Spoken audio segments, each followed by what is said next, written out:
ආයිබෝවන් ඔබ මෙවර ශිෂ්‍යත්ව විභාගය සඳහා පෙනී සිටිනවා නම් ඒ සඳහා පිටත්ව යාමට සුදුසු සුබම හෝරාවක් තුල නැකත්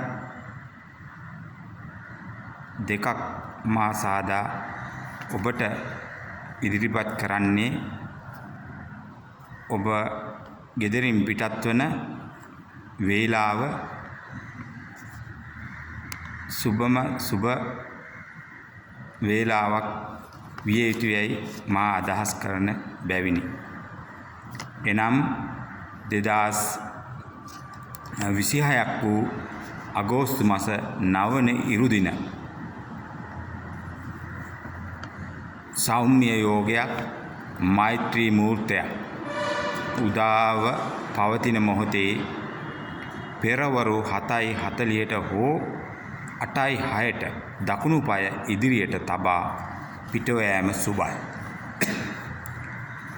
නිවසේ දොරටුව ඉදිරිපිට කාමල් දැමූ වතුර භාජනයක් තබා එයට තඹ කාසියක් දමා එම ස්ථානයේ පහනක් දැල්වා දෙවියන් බුදුන් සිහි කර ජයපතා පිටත්ව යෑම සුබ වන අතර